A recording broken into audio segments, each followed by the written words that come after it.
Buenas noches con todos. En primer lugar, quisiera agradecer a la Junta Directiva del Colegio de Ingenieros del capítulo de Ingeniería Civil por esta invitación que me permite compartir con todos ustedes la celebración de sus 25 años promocionales. El tema que he escogido es lo referido a las obras de envergadura en los últimos 25 años. En estos 25 años ya de su vida profesional, en la que desde el inicio hasta la actualidad hemos visto cómo vertiginosamente se ha incrementado el movimiento de la construcción, el impacto de la construcción en las economías de todos los países del mundo y sobre todo el desarrollo de las tecnologías de la industria de la construcción, que nos ha permitido hacer en estos últimos 25 años obras que hasta hace 50 años parecían imposibles. De las grandes obras emblemáticas ejecutadas en estos años, he escogido solamente tres emblemáticas que en los foros técnicos del mundo son reconocidas como maravillas mundiales de la ingeniería. Una primera obra de impacto mundial es la presa Tres Gargantas. La presa Tres Gargantas, ubicada en la República Popular de China. Este proyecto se concibe por fundamentalmente tres razones. ¿Qué es lo que pasaba en China hasta antes de la construcción de esta gran obra? La presa Tres Gargantas se ubica a lo largo del río Yangtze. El río Yangtze es el río más largo de la China y es el tercer río más largo del mundo. Y a su vez es un río bastante caudaloso. Tan caudaloso que en toda la historia de la China, cada 10 años se producían inundaciones catastróficas, con pérdida de miles de vidas humanas, pérdida en la economía de ese país. Por ejemplo, en el siglo XIX, a raíz de las inundaciones de este río, en el siglo XIX murieron un total de 1.100.000 personas. En el siglo XX murieron un total de 900.000 personas. En la última inundación, en 1998, murieron 1.526 personas. Resultaron damnificadas 2.300.000 personas. Y las pérdidas económicas de la China alcanzaron los 1.500 millones de dólares. En cada inundación se afectaba en promedio un área agrícola de 2.000 kilómetros cuadrados. Entonces, para ese país era un problema histórico, era un problema real. Pero además de eso, este río tenía otro problema. El río, siendo un río bastante caudaloso, también tenía como característica una gran diferencia entre sus niveles, entre las épocas de estiaje y las épocas de crecida. Este río une el sudoeste de China con el centro y el este de este país. Sin embargo, solo podía ser navegable en las épocas de crecida. En las épocas de estiaje solamente era posible el transporte fluvial de embarcaciones de mínimo tonelaje que no ayudaba a la economía de este país. Esos eran los problemas, los dos básicos problemas que tenía, que a su vez se tenía que aprovechar también para generar energía eléctrica. El hecho de solucionar el tema de la inundación y de la navegabilidad conllevaba también a solucionar un tercer problema, que era la fuente de energía eléctrica que tenía China. China, como ustedes muy bien saben, en los últimos años ya hace más de 30 años, cambió su política. Un gobierno eminentemente socialista, comunista, de pronto cambia de giro en su economía y empieza a implantar una economía capitalista para que con toda la riqueza generada el gobierno pueda distribuirlo con su modelo socialista. Y para eso tenía que atraer a las inversiones extranjeras, a los grandes capitalistas del mundo que inviertan en ese país. Pero para que eso se logre, necesitaba dotar de infraestructura. Y una de ellas, con bastante carencia, era la energía eléctrica. Es por eso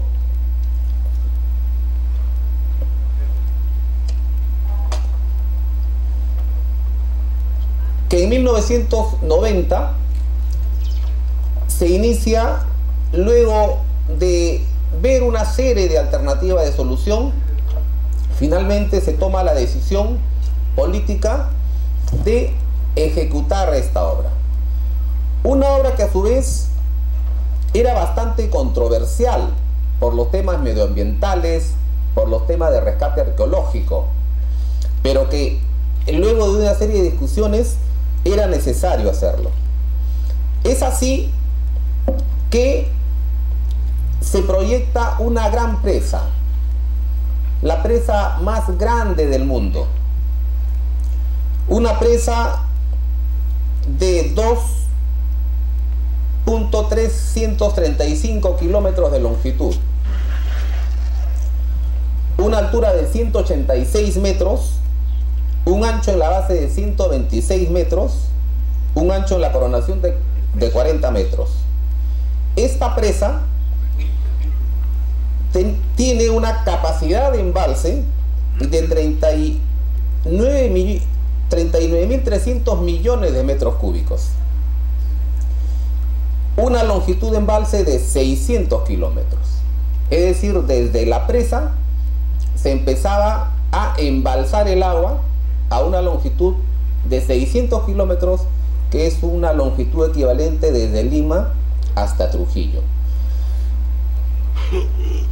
Entonces, con ese embalse de 39.300 millones de metros cúbicos, se aprovechaba el tema del control de las inundaciones, se aprovechaba el tema de embalse, el tema de la navegabilidad, y a su vez el embalse para poder generar una gran central hidroeléctrica. Una central hidroeléctrica con una potencia instalada de 22.500 megavatios. La obra resultó un trabajo titánico. Para su ejecución se logró excavar entre tierras y rocas 147 millones de metros cúbicos. Se logró utilizar concreto de 93 millones de metros cúbicos. Cemento 11 millones de toneladas. Acero 195 millones de toneladas. China producía todos estos materiales, pero a su vez tuvo que importar de todo el mundo el cemento y el acero. Una obra colosal, una obra antes nunca hecha por el hombre. Los chinos históricamente tenían esta característica. Siempre han querido ser colosales, a tal punto que hasta el momento nosotros podemos ver su gran obra de la antigüedad, como es la muralla china, que causaba una serie de inconvenientes, sí. Que fue controversial, definitivamente sí. Para poder hacer esta obra se tuvo que desplazar a 1.200.000 personas de su lugar de viviendas. Se tuvo que desplazar ciudades enteras. Se tuvo que inundar 1.000 kilómetros de carreteras. Se tuvo que sacrificar 31.000 hectáreas de zonas agrícolas. bajo el agua quedaron millares de yacimientos arqueológicos. Pero el gobierno chino, los políticos chinos, los ingenieros chinos tomaron la decisión de, con todos esos inconvenientes, hacer la obra que les iba a permitir, entre muchas otras obras que hicieron, en convertirse en la potencia mundial que es ahora. Esa es una de las obras hecha en los últimos 25 años que resulta emblemática, que es una obra estudiada en todas las universidades del mundo como un ejemplo de planificación, un ejemplo de logística, un ejemplo sobre todo de determinación de los políticos, de los ingenieros, del personal obrero. Evidentemente, durante su construcción murieron muchas personas. Otra obra emblemática en el mundo, reconocida también como una maravilla de la ingeniería civil, una obra que 50 años atrás parecía imposible de hacer, es el aeropuerto de Hong Kong. ¿Qué pasa con el aeropuerto de Hong Kong?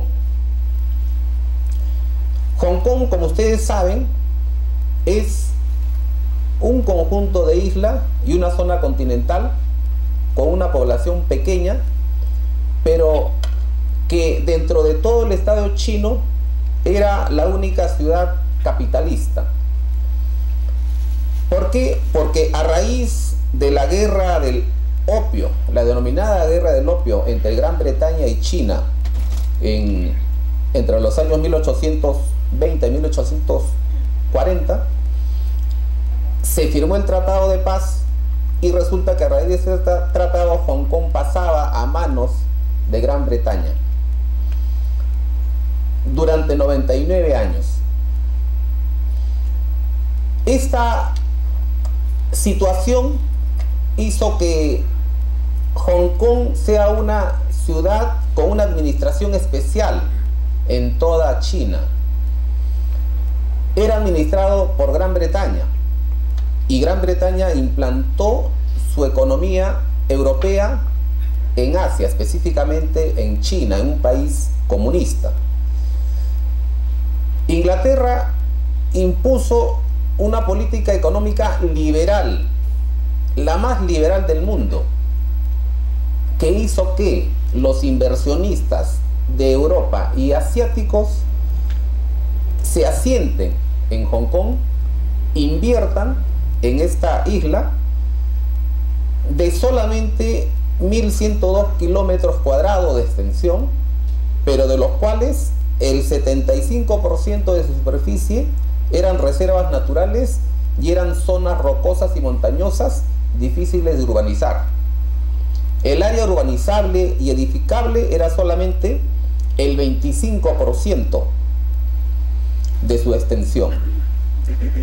En este 25%, por esa política económica de atracción de los capitales del mundo, donde se daba libertad total de inversión, donde sobre todo había una política escrupulosa de respeto a la propiedad privada, una política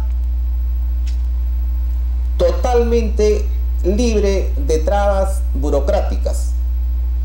Eso hizo que en una pequeña extensión de 252 kilómetros cuadrados se construyan las edificaciones para vivienda y para comercio. Y cada año era creciente, a tal punto que a partir de 1970 se empiezan a construir innumerables rascacielos a gran velocidad. En 1990 Hong Kong era una de las 3 ciudades con la mayor cantidad de rascacielos del mundo. Estos edificios altos albergaban, como yo dije, viviendas, oficinas, centros empresariales, y cada vez la demanda era mayor. ¿Y qué pasaba? la ciudad de Hong Kong estaba llegando ya a una etapa de saturación urbanística. Ya no había zona de expansión, el único crecimiento era vertical. Pero a su vez, ¿qué ocurría con el gran movimiento comercial que había en ese país? Sucedía lo que se ve en la imagen. Los aviones, la gran cantidad de aviones que aterrizaban y despegaban diariamente por el alto movimiento comercial, hacían que virtualmente rocen con los rascacielos. El aeropuerto quedaba ya dentro de la ciudad y, como ustedes pueden ver, había un alto riesgo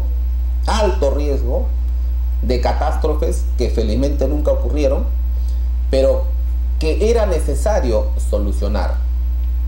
Entonces Hong Kong tenía un problema. Era un estado con una economía creciente, hasta cierto punto asintótica, pero su crecimiento se podía ver limitado por el problema urbanístico.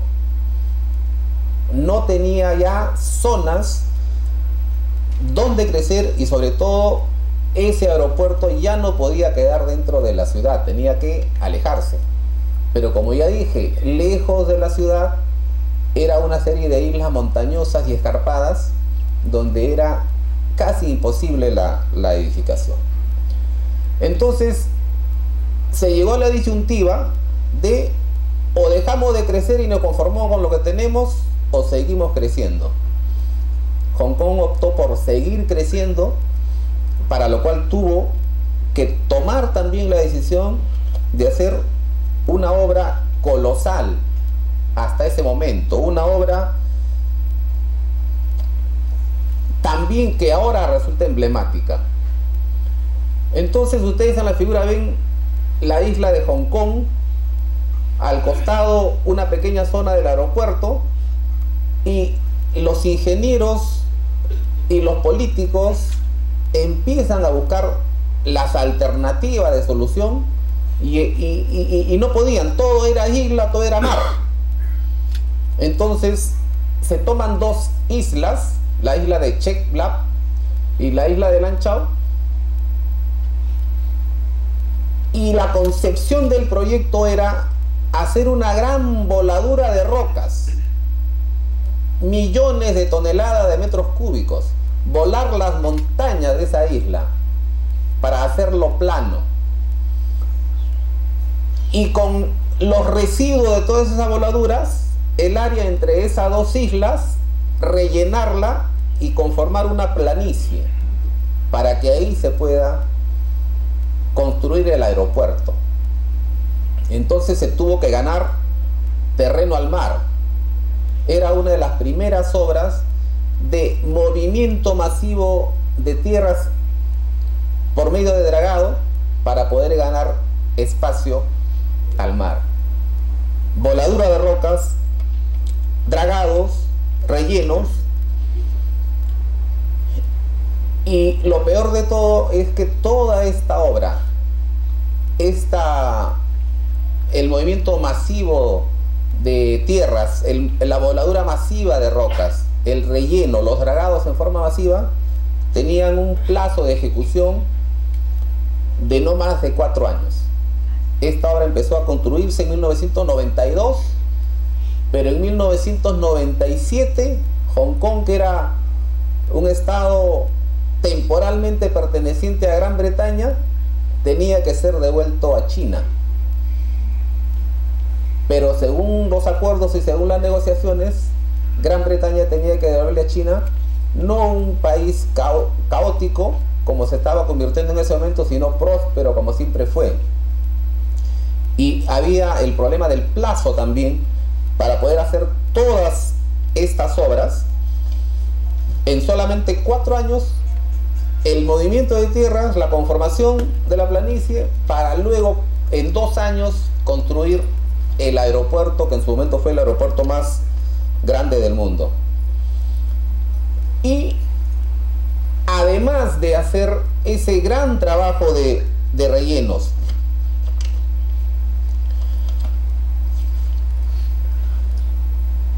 de millones de metros cúbicos de movimiento de tierras, tenía que superar también el problema de la interconexión entre la isla artificial creada para el aeropuerto y la ciudad. 25 kilómetros los separaban y una parte era atravesar el mar. Para atravesar el mar había una serie de alternativas. Teníamos un túnel subacuático o podía ser un puente. Por la profundidad del mar no podía ser un túnel subacuático, porque así como había gran movimiento comercial, gran movimiento aéreo, también había un gran movimiento marítimo por los barcos de gran calado que llegaban al puerto de Hong Kong. Entonces, en ese estrecho se tenía que buscar una solución. La única solución que quedaba era un puente, pero no podía ser cualquier puente, tenía que ser un puente de gran altura para permitir el paso de los grandes barcos que iban hacia el puerto de Hong Kong. Entonces se toma la decisión de hacer hasta lo que en ese momento era el puente colgante más largo del mundo. Se proyecta un puente colgante de 1300 kilómetros de longitud, que en sus puntos de inicio y de término recibían los vehículos que en una pequeña parte, en las partes iniciales de cada isla, venían en forma subacuática, con túneles subacuáticos.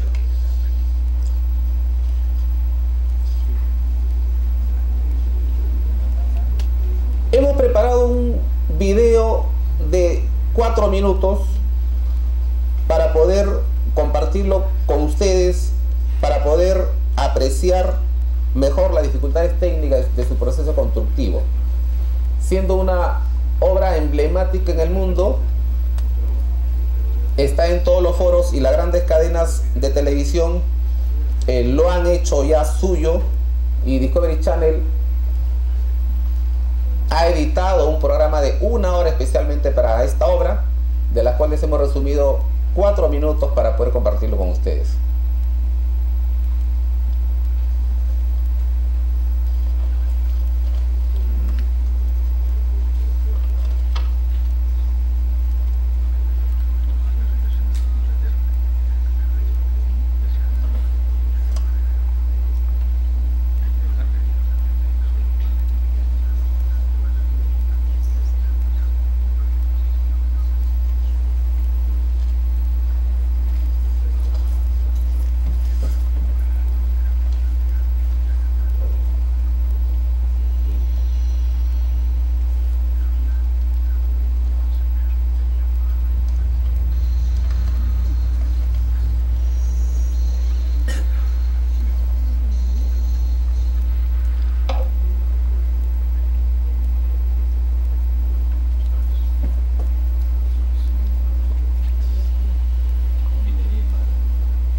De escombros.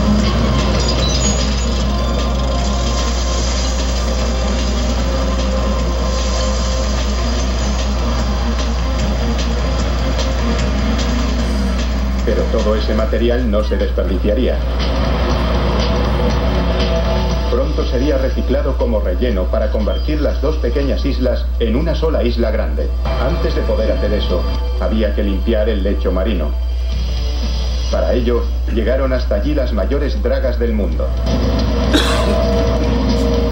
Como aspiradoras gigantes, sus mangueras recorrían el fondo del océano, absorbiendo una capa de 12 metros de lodo blando, hasta dejar al descubierto la roca que había bajo ella.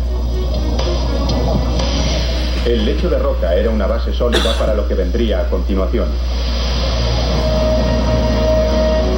Una capa de arena, seguida de los restos de las montañas de las islas. Centímetro. Los operarios iban transformando poco a poco las 2 islas en una. Cuando terminaron, los operarios habían movido más de 500 millones de toneladas de tierra. Aún mayor. En la ruta propuesta para conectar Hong Kong con el aeropuerto, había una importante extensión de agua que salvar. Los casi 5 kilómetros que hay entre el continente y la isla Northland Tower.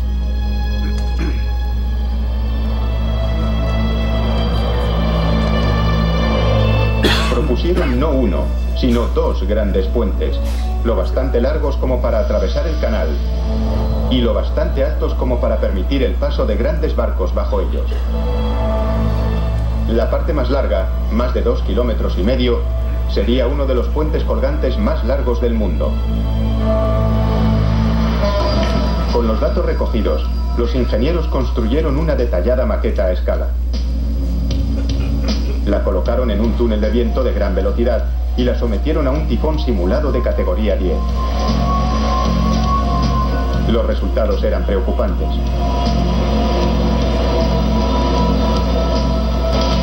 Los diseñadores no podían hacer el puente más corto, pero sí más pesado. Bajo el tablero principal, añadieron un tablero inferior para trenes y 2 carriles más para coches.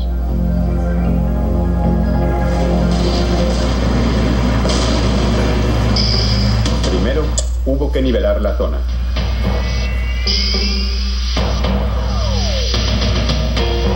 A continuación, se levantaron las 2 torres del puente. Eran tan altas como un rascacielos de 60 plantas. El plan era colgar pesados cables de suspensión de ellas para soportar los tableros.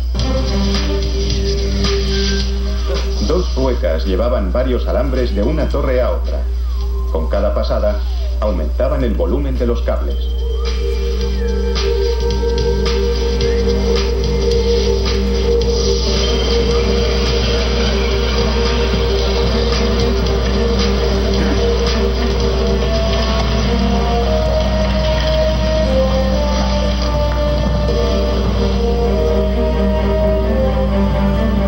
Una vez que los cables estaban bien anclados, había que rematar la parte final y más peligrosa del proyecto: instalar los enormes tableros del puente. Empezando por el centro y en dirección a las torres, colocaron con precisión cada tramo de tablero en su sitio. Finalmente, 5 años después del inicio del proyecto, el puente estaba acabado. La presión probablemente...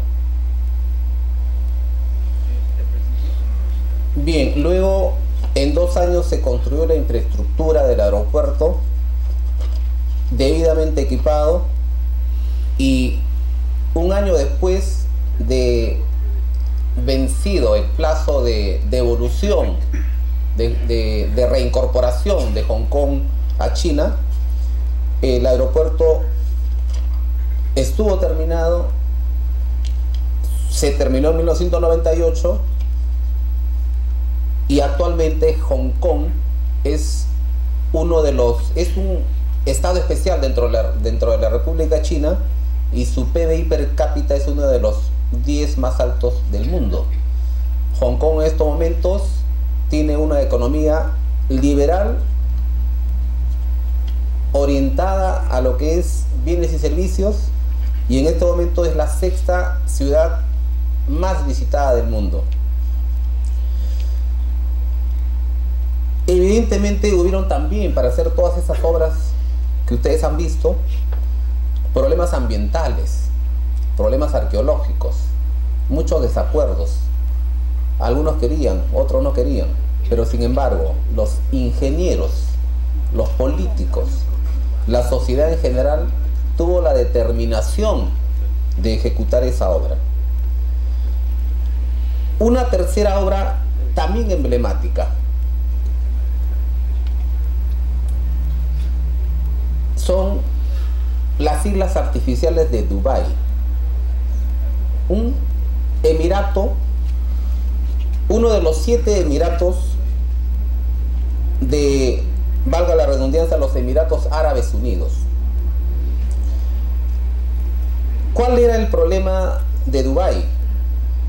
Dubái era una ciudad como cualquier otra hasta 1960. Se dedicaba a la pesca artesanal.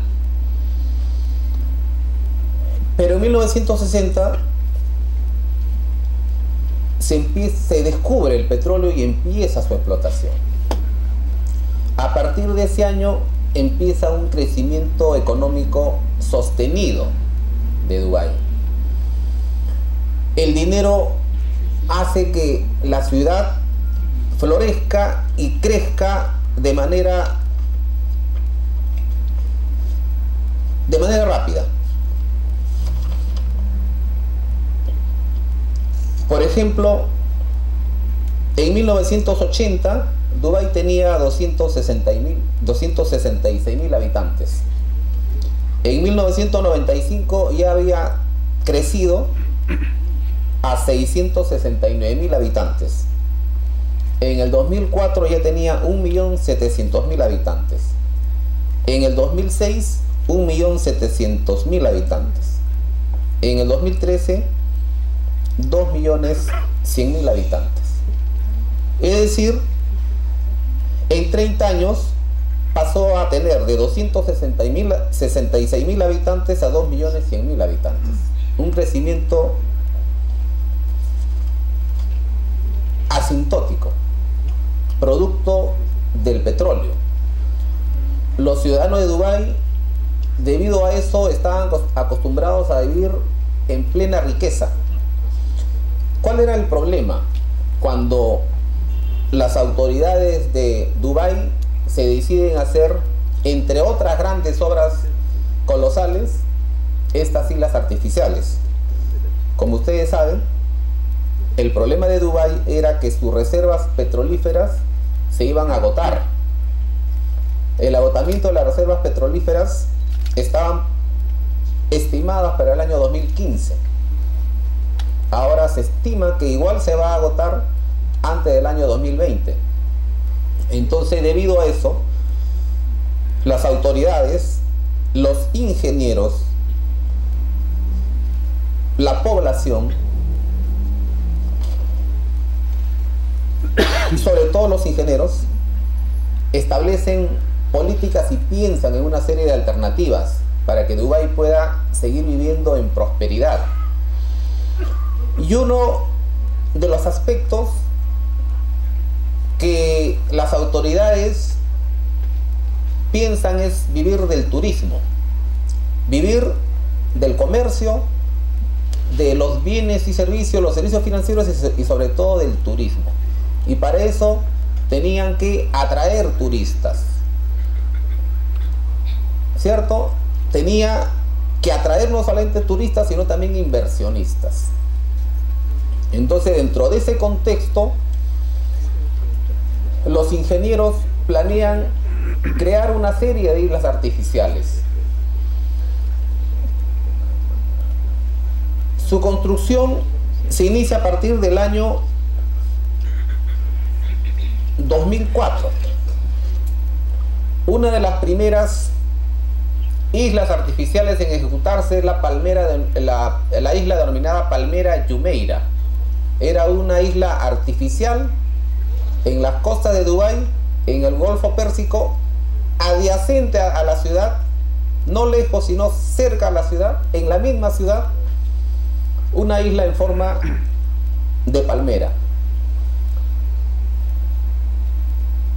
Esa palmera se denominaba Palmera Jumeirah, pero a su vez, al ver que ya tenían la tecnología, al ver que era posible hacer, se proyectan otras dos palmeras.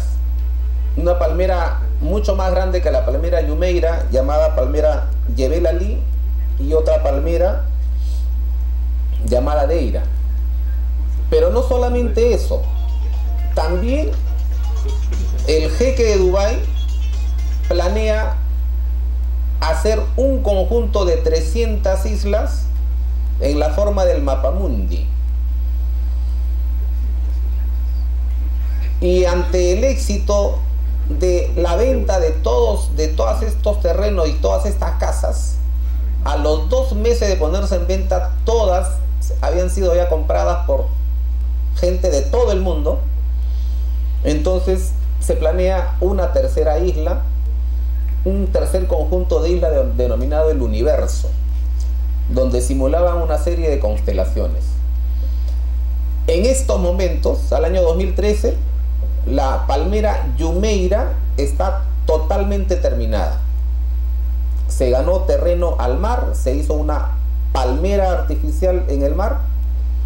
En esa palmera existen complejos de departamentos, existen casas, existen centros financieros, existen centros comerciales, existen hoteles de lujo que están moviendo la economía de Dubái y sobre todo atraen el turismo tal como ellos lo habían planeado. La tecnología ya existía y lo único que tenían que hacer era lo mismo que se hizo para ganar terreno al mar en el aeropuerto de Hong Kong. Siguieron esa tecnología. Los ingenieros de Dubái que no tenían la tecnología aciertan contratando a empresas belgas y holandesas que eran especialistas en este tipo de obras y empiezan a conformar, en el caso de la palmera Jumeirah, primero la zona que contenga las olas. Entonces, como defensa, lo primero que hacen, no sé si puedes poner la palmera en su totalidad, empiezan a ganar terreno al mar formando uno de los componentes. Dentro de la concepción del proyecto, los ingenieros le llaman el tronco, ¿cierto? El tronco, bueno, el tronco de la palmera, donde hay edificaciones de 6-7 pisos, que son conjuntos de departamentos, y luego a lo largo del tronco empiezan las hojas, son un conjunto de 17 hojas, donde hay casas hasta de 3 pisos, son residencias, y luego está rodeada por una denominada creciente, que es una media luna, donde es una zona eminentemente hotelera. Entonces en esa media luna es básicamente trabajo de relleno de rocas para poder defender todo el resto de viviendas del ataque marino. Y las palmeras fueron rellenadas por medio de dragas con arena. Al igual que en el caso anterior, hemos preparado un resumen de 4 minutos respecto a los procedimientos que se siguieron para esta gran obra. Vamos a verlo.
Toneladas de materiales y 2.000 trabajadores llegan a la isla. Esta es la parte más complicada del proyecto. La instalación de la infraestructura, tuberías de gas, cables eléctricos, suministro de agua y edificios. Tienen que construir una ciudad entera en solo 2 años. Nunca se ha intentado hacer nada parecido. Desde el comienzo del proyecto en 2001, todo ha cambiado muchísimo. Originalmente Palm Jumeirah se diseñó para albergar y dar servicio a 60.000 personas, pero en 2004 los promotores se dieron cuenta de que al público le gustaba mucho la idea y doblaron la capacidad. Ahora, 3 años después, la gente quiere su casa. Hay que construir más de 1.800 villas en las hojas de palmera. La fecha de entrega se acerca y muchas de las casas aún están a nivel del suelo. Dubái es famoso.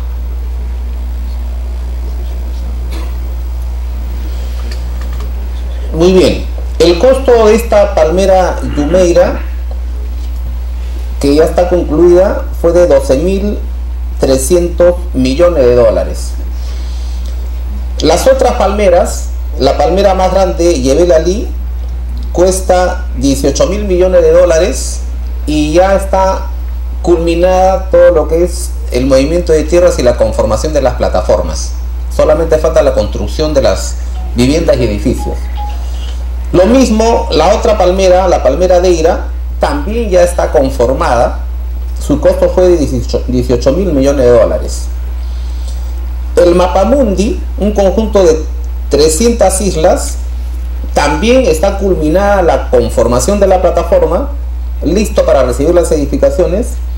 Tuvo un costo de 14.000 millones de dólares. Y el último conjunto de islas, que es el Universo, está en estos momentos en plena conformación de las plataformas.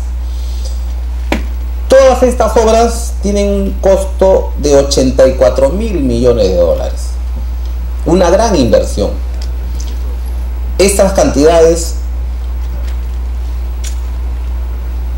nunca se han invertido en ninguna parte del mundo, pero es una decisión política audaz, una decisión técnica audaz de un país acostumbrado a vivir en la prosperidad, que quiere seguir en la prosperidad.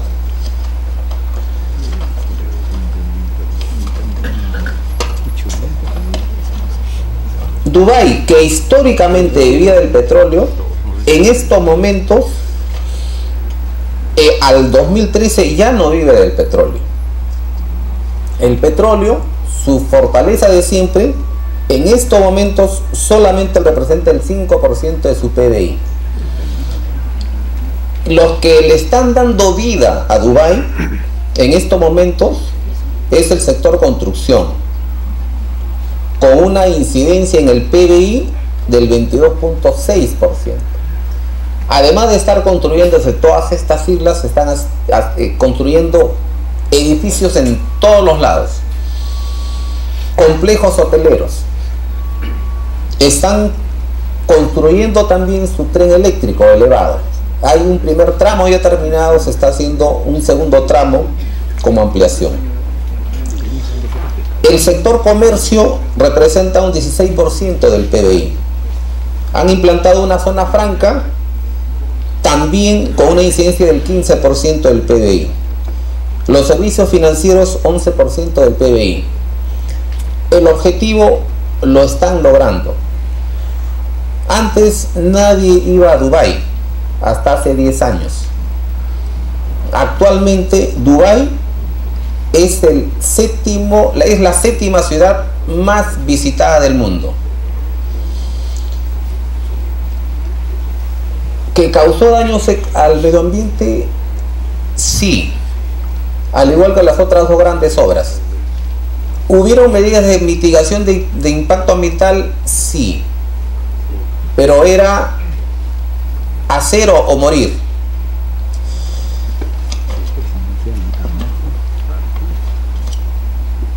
Igualmente, otras dos obras también emblemáticas en estos últimos 25 años y que nos debe servir de inspiración, también en el mismo Dubái, en Inglaterra y Francia, el túnel del Canal de la Mancha.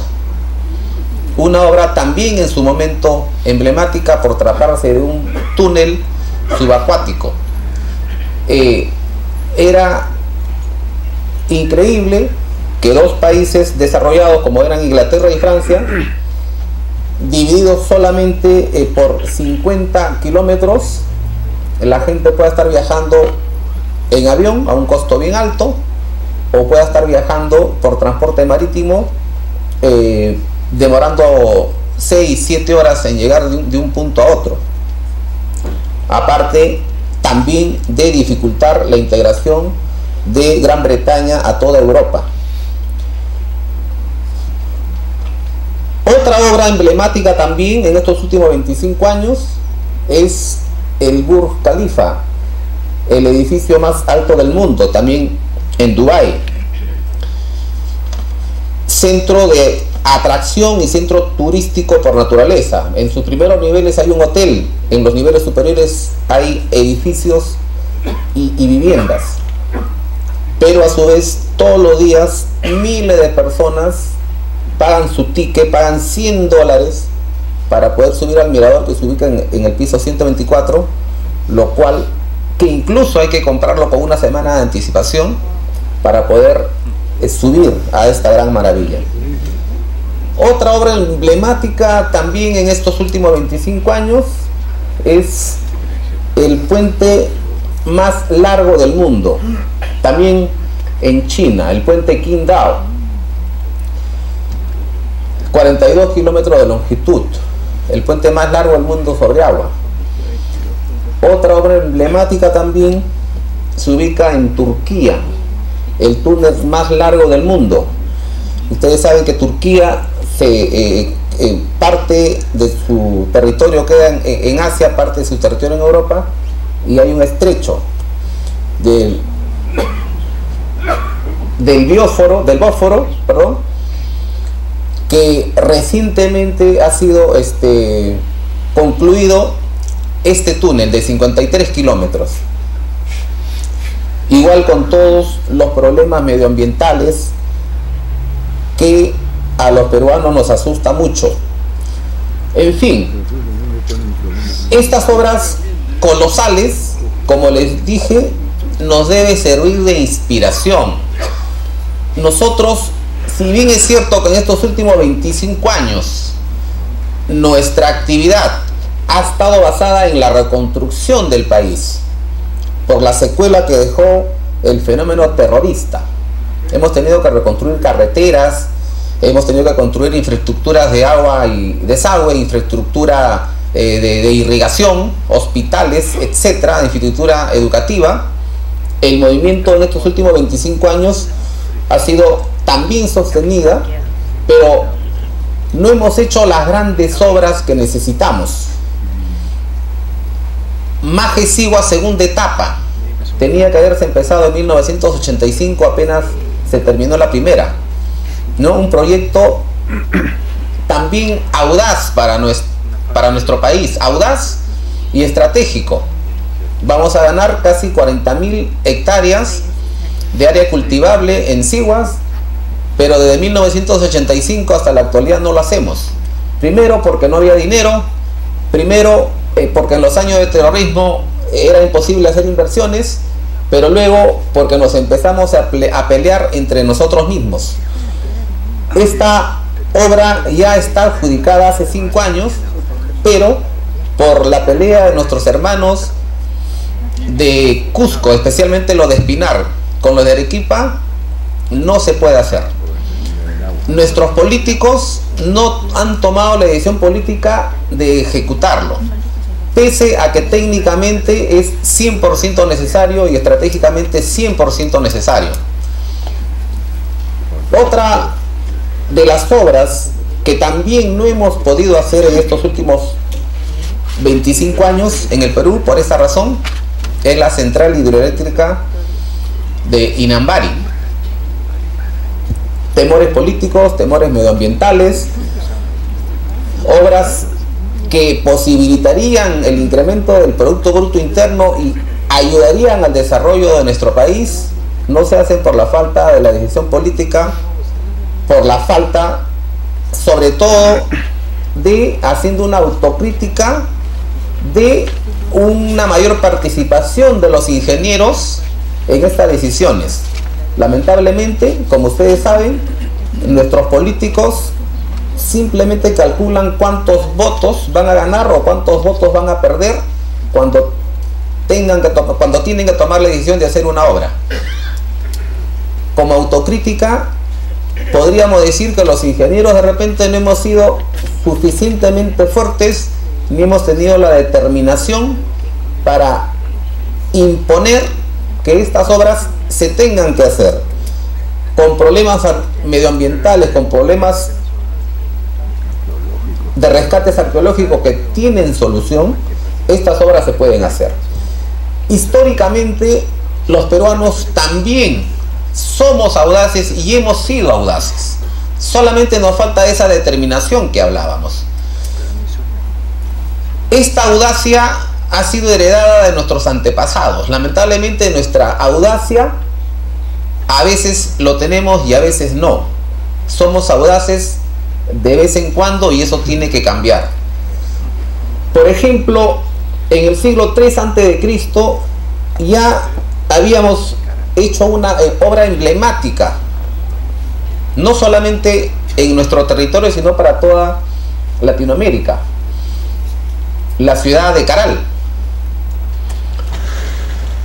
Posteriormente, ya en el año 750 después de Cristo, también se hacía la primera gran ciudad del Perú antiguo, de la época pre-inca. Los Huari habían creado el primer gran complejo urbanístico.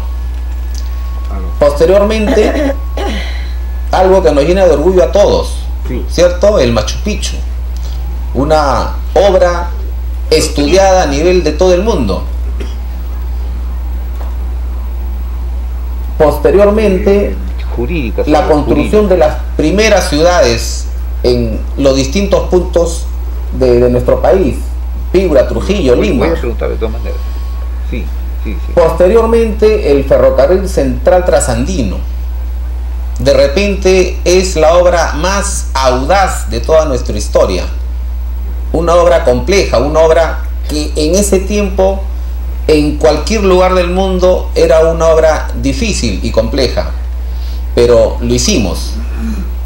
Tomamos la decisión política de hacerlo. Los ingenieros de la época, igual. A lo largo de todos estos años de nuestra historia también hemos hecho obras complejas como la carretera central a partir de 1924. Posteriormente, la carretera panamericana a partir de 1926.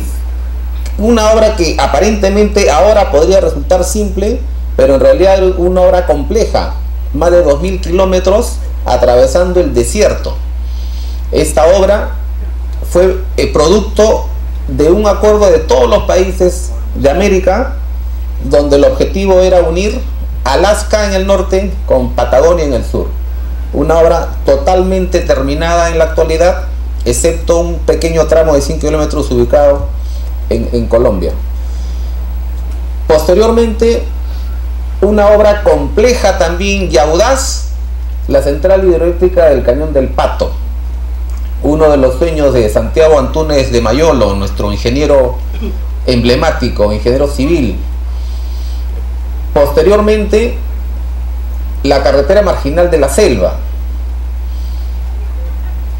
Luego, la central hidroeléctrica del Mantaro, igualmente una obra compleja, audaz, por la dificultad, por la inversión. Igualmente, el proyecto Chira-Piura, con su gran represa de Poechos y la serie de canales para irrigar todo el desierto del norte. Majes-Siguas, primera etapa, entre 1971 y 1985, con la represa Condoroma, en su momento la más grande del Perú, y que sirvió para irrigar más de 40.000 hectáreas de desierto en la pampa de Majes. El oleoducto norperuano igualmente. El proyecto Jequetepeque-Saña, con su obra emblemática, la presa Gallito Ciego, donde actualmente podemos ver inclusive la ciudad de Tembladera ubicada debajo del agua. La central hidroeléctrica de Charcani, la primera central hidroeléctrica ubicada dentro de un volcán, el Misti. Una obra discutida en su momento, pero que era el primer paso. Hemos visto nosotros la infraestructura primigenia del tren eléctrico durante muchos años, casi 15 años, pero ha sido un primer paso. Ha sido un primer paso para poder ahora ya tener ya nuestra primera línea casi concluida, y con la segunda línea, la línea 2 de Cayahuate, ya en proceso de licitación. Y felizmente ya con la decisión política de hacer en estos próximos 5 años las 6 líneas que van a servir para integrar Lima. Una obra despreciada y discutida por mucho, pero que era necesario dar el primer paso. Igualmente el proyecto Chaimochi, Chinecas, ya estamos en los últimos 25 años. El proyecto Gasífero de Camisea con sus gasoductos, la carretera interoceánica sur, una obra sencilla, pero que igualmente en su momento corrió el peligro de no ejecutarse. En su momento, cuando ya todo estaba listo, empezó la discusión bizantina de que no vale 1.200 millones de dólares, sino vale 800 millones de dólares. En su momento este tipo de discusiones puso en peligro esta obra. ¿Qué posibilitó que esta obra se haga? Que coincidentemente y felizmente el ministro de Transporte de ese tiempo era un ingeniero civil, constructor, el ingeniero Ortiz, y el viceministro de Transportes también un ingeniero civil, consultor, supervisor de obras, proyectista, el ingeniero Néstor Palacios. Por la determinación de estos dos colegas nuestros se pudo ejecutar esta obra finalmente. Corría el peligro de no hacerse.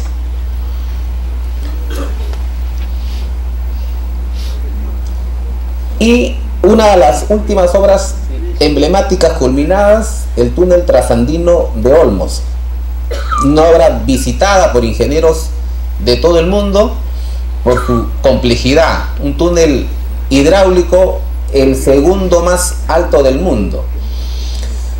Y como le dije hace un momento, ahora que estamos cumpliendo los 25 años promocionales, tenemos todavía un largo trecho por recorrer. Todavía tenemos que insertarnos más en las decisiones técnicas del país, ayudando a los políticos, no manteniéndonos al margen, sino entrando con determinación para que con nuestras ideas y nuestro aporte se puedan hacer grandes obras que necesitamos. En estos próximos años tenemos varias obras, como el proyecto Alto Piura, que ya está empezando. Va a ser un gran polo energético para el norte. Tenemos, como ya decía, las 6 líneas del metro de Lima, no nos conformemos con las primera línea que está terminada de Villa El Salvador a San Juan del Lurigancho, y la que ya es inminente que se va a empezar el tramo de Callao-Ate, sino debemos tener las 6 líneas para que sea un sistema de transporte funcional, como las grandes ciudades del mundo. Más que sigo a segunda etapa se tiene que hacer sí o sí. Seguimos discutiendo, como le dije hace un momento, entre cusqueños y arequipeños. Ya hay una sentencia del Tribunal Constitucional, ya hay inclusive un fallo de la Autoridad Nacional del Agua haciendo viable este proyecto. Solamente falta la decisión política y sobre todo la presión de los ingenieros, que nosotros los que sabemos tenemos que hacer a los políticos para que se pueda hacer realidad. La represa Inambari es otra obra que tiene que hacerse sí o sí, y igualmente el ferrocarril norandino, así como el proyecto Conga, bastante discutido, y finalmente el proyecto Pampas Verde, un proyecto que va a irrigar las pampas de Acarí y Carabelí, que ya hay la decisión política para hacerlo. Seguramente van a empezar los antagonistas, los opositores a todo, a lo cual nosotros los ingenieros tenemos, por el contrario, oponernos a estos opositores y poner nuestro grano de arena, nuestra presión, nuestro asesoramiento al gobierno para que estas obras se puedan ejecutar. Muchas gracias, eso es todo. Bien, el escenario está quedando listo para dar inicio al número artístico de esta noche.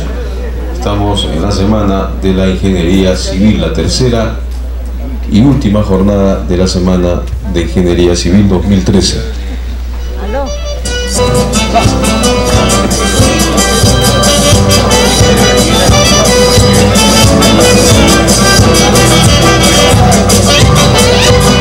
Un poquito más de volumen.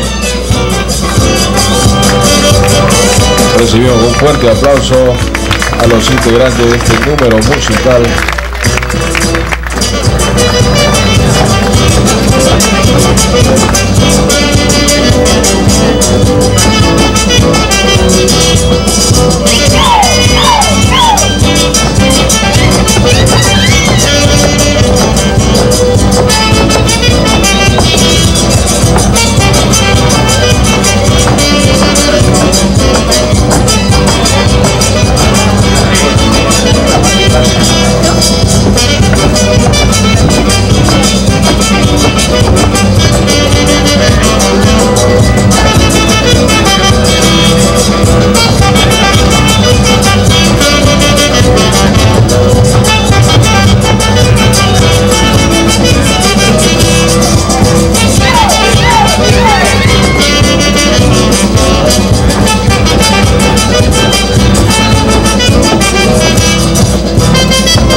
el ingeniero Barzola Gastelú Carlos Armando.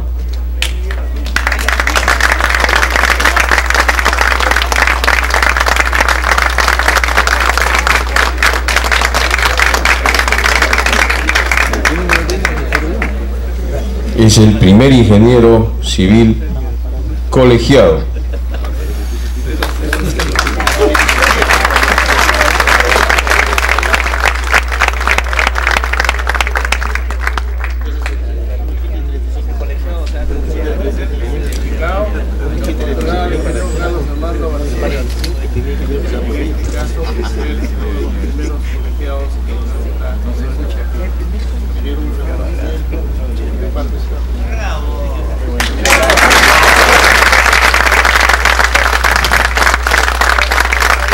Fuerte entonces el aplauso para el ingeniero Barzola Gastelú Carlos Armando por ser uno de los primeros ingenieros civiles colegiados.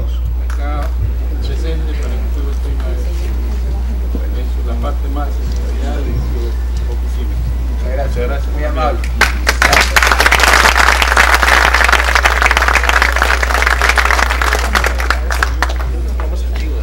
Muy bien, de esta manera estamos dando inicio a la parte de los reconocimientos a los ingenieros. En esta parte viene el reconocimiento a las promociones de bodas de plata promocionales de la Universidad Nacional de Ingeniería, Pontificia Universidad Católica del Perú, Universidad Ricardo Palma y Universidad Nacional Federico Villarreal. Vamos a ir llamando en grupos de 5 a los ingenieros para su reconocimiento respectivo. Empezamos con el ingeniero. Vamos a invitar también, me indican, al ingeniero Oscar Alejandro Burga para que nos acompañe aquí en la parte de los reconocimientos. Vamos a llamar entonces a los primeros, al primer grupo de 5 ingenieros. El ingeniero Atoche Ramírez Leoncio.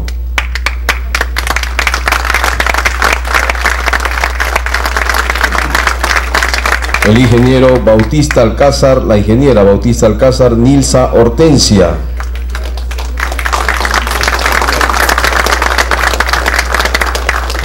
El ingeniero Bravo Aguilar Carlos Alberto.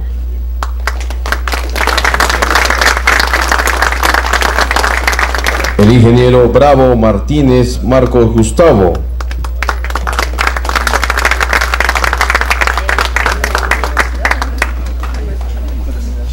Y cerramos este grupo con la ingeniera Bustos de la Cruz María Jesús.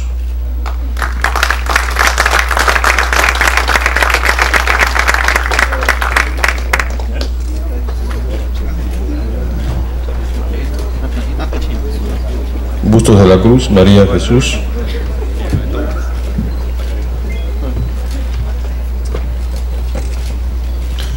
Muy bien, entonces este primer grupo de ingenieros que viene a ser reconocidos por sus bodas de plata promocionales.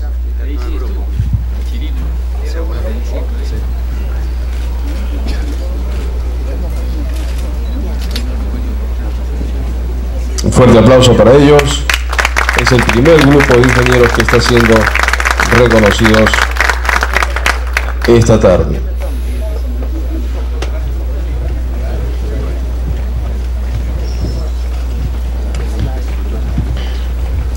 Muy bien, vamos a continuar entonces llamando, en este caso, el segundo grupo, el ingeniero Cabrera Castillo Marco Antonio.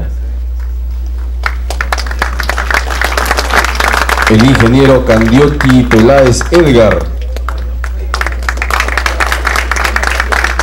El ingeniero Cárdenas Sánchez Néstor Raúl.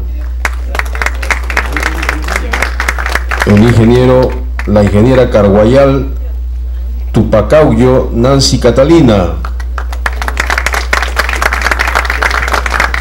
La ingeniera Carlos Estrella Teresa.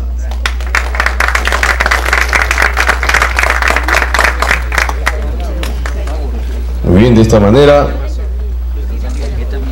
estamos llamando a este segundo grupo de ingenieros que están siendo reconocidos por sus bodas promocionales. Me indican que el ingeniero Cárdenas es vocal del capítulo de Ingeniería Civil.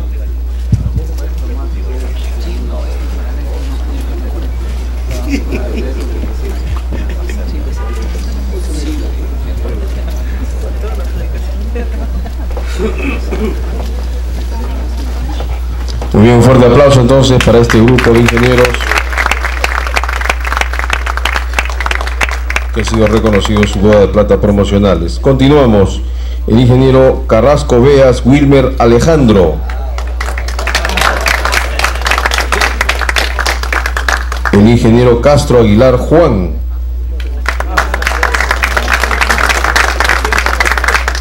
El ingeniero Chirinos Benavides Alfonso Ricardo. El ingeniero Claudette Marín César.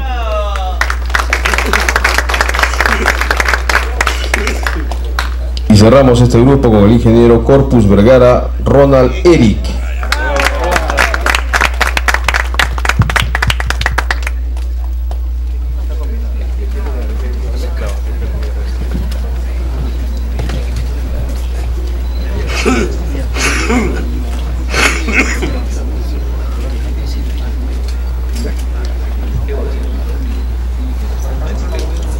Muy bien, de esta manera están siendo reconocidos en sus bodas de plata promocionales.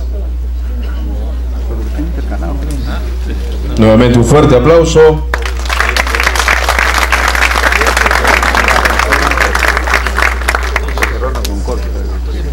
Continuamos con el ingeniero Cuisano Vargas José Omar. El ingeniero Dextre Fernández Freddy Otoniel. El ingeniero Escobedo Díaz Edgar. El ingeniero Gamboa Chunga Víctor Manuel. Y cerramos este grupo con el ingeniero Garbín Marquina Fernando Jaime.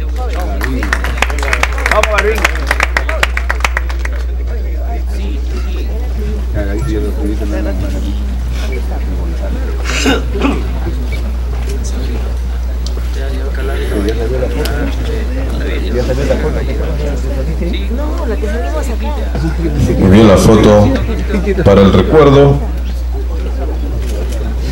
Homenaje a bodas de plata profesionales.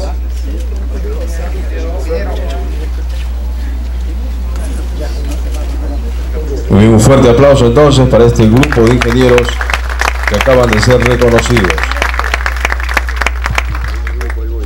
El turno ahora de la ingeniera Gómez Chiarello Elba Nancy.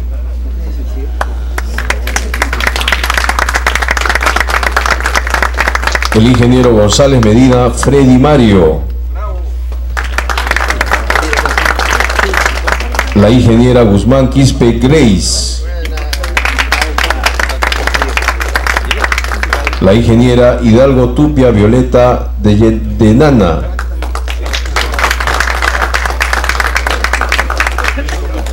Y el ingeniero Hidalgo Tupia Daniel.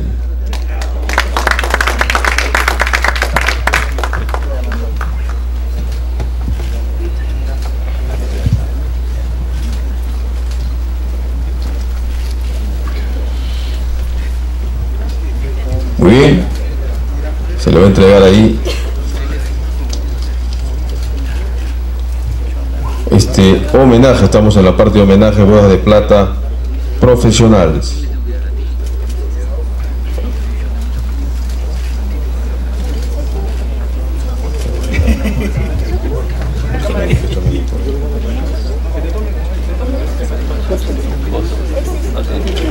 Muy bien, fuerte entonces los aplausos.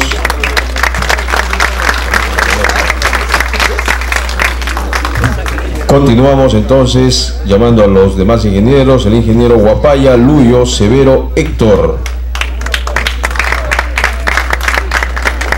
La ingeniera León Chinchay Elizabeth María del Rosario. La ingeniera Lugo Silva Juana. el ingeniero Marcelo Carreteros Luis Humbert, el ingeniero Méndez Quecara José Simón,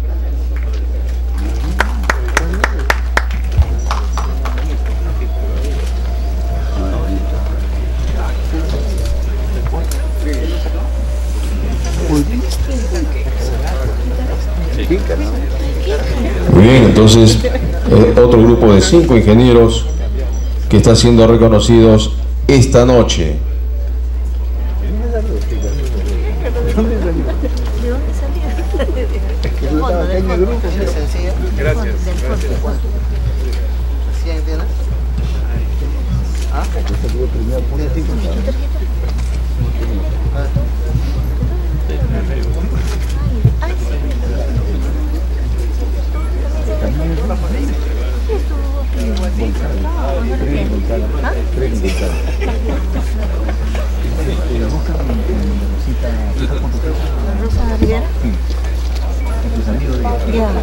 Muy bien, llamamos entonces al siguiente grupo, el ingeniero Moreno Rodríguez Marco Antonio.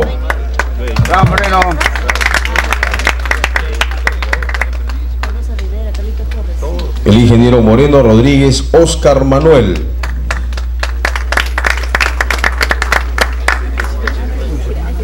El ingeniero, la ingeniera Ore Canelo Raquel Flora.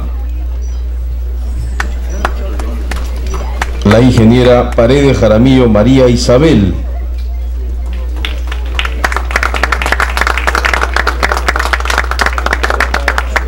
El ingeniero Paucar Guerra Juan Carlos.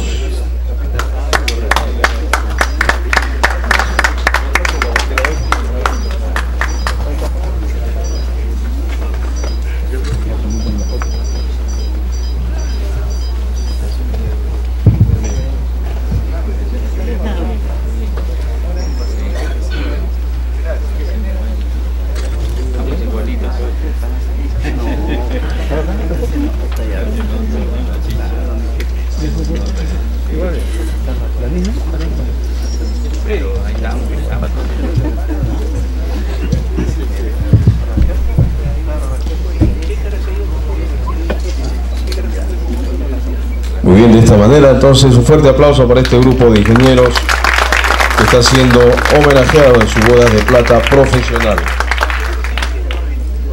Queremos agradecer al ingeniero Alejandro Burga Ortiz, vicepresidente del capítulo, y queremos invitar al ingeniero Luis Luyo, primer vocal, para que nos acompañe en los reconocimientos. Continuamos entonces llamando a los 5 ingenieros que siguen. Pumaricra Padilla Raúl Valentín. El ingeniero Rojas Yupanqui Víctor Paul.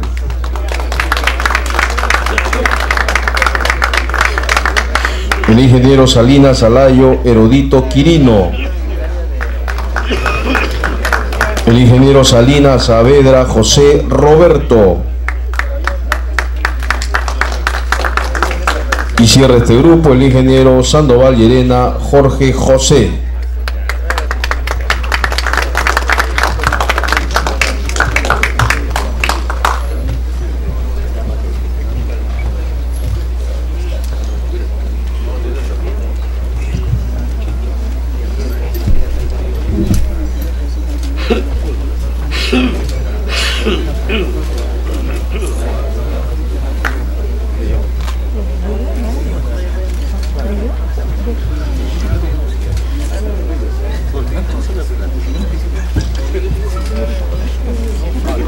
Muy bien, fuerte aplauso entonces para este penúltimo grupo de ingenieros que está siendo homenajeado en sus bodas de plata profesionales. Muy bien, y llamamos al último grupo de esta parte. Empezamos con el ingeniero Solar Jiménez Julio César.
buenas noches, ingeniero. Ingeniero Roque Sánchez, presidente del capítulo de Ingeniería Civil.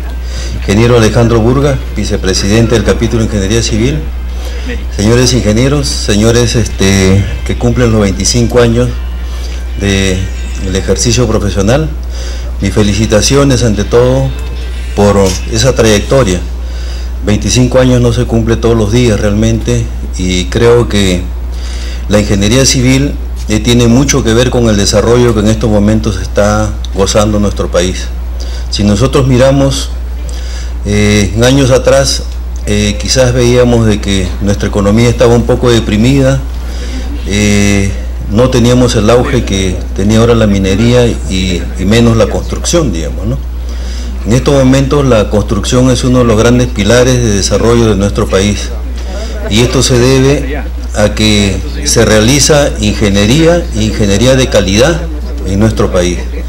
Esto es algo que debemos recalcarlo, puesto que hemos tenido algunas reuniones y hemos visto que algunos ingenieros de otros países tratan de colegiarse en forma muy rápida, tanto en la departamental como en otros consejos, y sin embargo nosotros lo que podemos apreciar es que para ejercer en el Perú se tiene que tener ciertas especialidades, sobre todo en el aspecto técnico. Les voy a dar 3 ejemplos.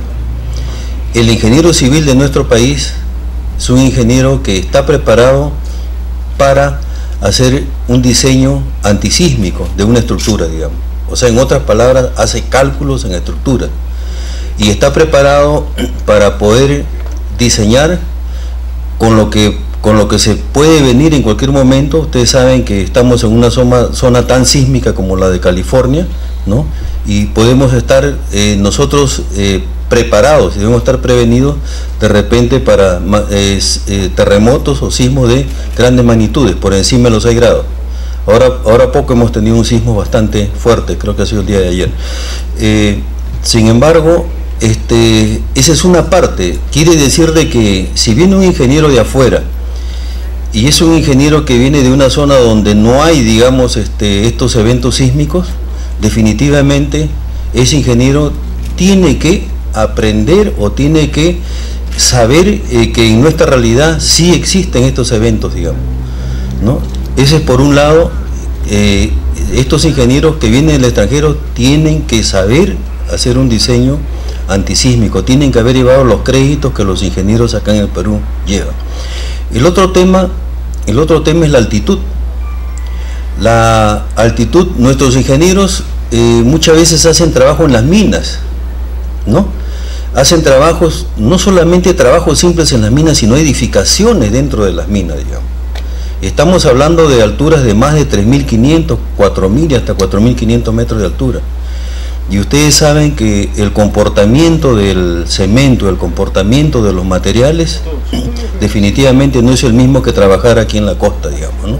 Si nosotros comparamos, pues, el Perú con alguna zona de Europa, por decir España, donde los sismos, cuando ocurre un sismo de 4 grados, bueno, hay como 80.000, 90.000 damnificados, pero es una zona donde no hay normalmente sismos, ¿no? Las alturas no tienen las alturas que tenemos acá, digamos, ¿no? Entonces hay una diferencia en lo que respecta en este tipo de ingeniería. El otro tema que nuestros ingenieros dominan es el trabajar en la zona de Amazonía, ¿no? O sea, cuando el ingeniero peruano trabaja en la Amazonía, definitivamente todo el cálculo que hace con respecto a la mezcla de materiales cambia, porque en la selva simple y llanamente no hay piedra, que es el elemento principal del poder hacer una mezcla de concreto, digamos. Entonces tienen que hacerse mezclas y pruebas especiales para poder sacar una carretera o para poder trabajar en la selva. En la selva las condiciones son muy duras y muy difíciles, digamos. Entonces, viendo todos estos aspectos que conoce el ingeniero civil, y sobre todo ustedes que tienen 25 años de experiencia, definitivamente no se puede, digamos, uno darle una colegiación a alguien, por más que pueda tener una maestría, un doctorado, digamos, ¿no? En darle una colegiación para que ejerza la profesión cuando va a tener problemas, cuando trabaje, digamos, en estas tres condiciones que he enumerado. Entonces, desde este punto de vista, yo estoy muy orgulloso de que los ingenieros peruanos dominemos esto, porque no todos los ingenieros dominan estos campos, digamos, ¿no? Y creo que esa es una de las fortalezas que tiene el capítulo o la especialidad de ingeniería civil. Si bien es cierto, en algún momento conversaba y alguien me decía, mira, los arquitectos en España diseñan, supervisan, hacen diseño de instalaciones sanitarias, hacen diseño de instalaciones de gas, tienen una gran diferencia con los ingenieros peruanos porque inclusive llevan más crédito, pero el ingeniero que dicen que puede equivaler al ingeniero civil, en el caso de España, que es caminos, canales y puertos, definitivamente no tiene, digamos, la igualdad que tiene acá un ingeniero civil por las razones que acabo de enumerar, ¿no? Entonces, si bien es cierto, ellos dicen que el arquitecto europeo es de mayor nivel que el arquitecto peruano, yo digo que la especialidad de ingeniería civil acá en el Perú es una especialidad, por redundar, especial, ¿no? Y que es muy diferente a las carreras de caminos, canales y puertos que se puede dar en España o en alguna otra latitud. Entonces, es por esto que yo los felicito a ustedes, les comunico que deben ustedes continuar fortaleciendo estas tres digamos, cualidades que tiene la ingeniería civil, y hay que seguirla fortaleciendo, y hay que seguir trabajando, y hay que seguir investigando y sacando, digamos, cada vez mayores avances y proyectos nuevos. Los ingenieros de ahora, acá en nuestro país, están construyendo edificios bastante grandes, están haciendo obras grandes, y creo que también debemos preocuparnos por los jóvenes. Tenemos que incentivar a que los jóvenes puedan seguir esta carrera de ingeniería civil, puesto que el desarrollo de la construcción siempre va a estar adelante, siempre va a estar avanzando. Entonces, no vaya a ser que nos ocurra y que nos digan faltan ingenieros civiles, como por ahora, por ejemplo, faltan ingenieros sanitarios, ¿no?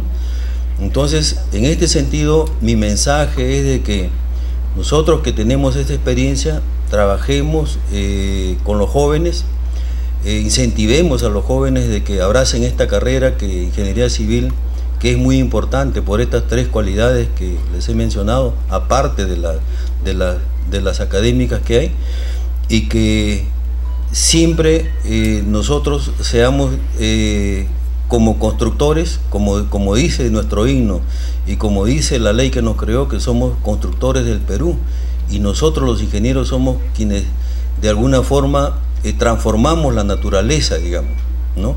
Nosotros encontramos terrenos áridos, los convertimos en terrenos listos para la construcción. Encontramos roca, perforamos la roca y hacemos construcciones. Encontramos subsuelo y hacemos por ahí 1 metro, digamos. Entonces, la labor del ingeniero civil es muy importante, y en esta semana que ustedes han tenido, solo me queda felicitarlos por el buen trabajo que ha hecho nuestro presidente, el ingeniero Roque Sánchez, vicepresidente, y toda la directiva, y lo que les digo es desearles, digamos, los mayores éxitos. Dicho esto, declaro clausurada, digamos, la Semana de Ingeniería Civil. Muchísimas gracias.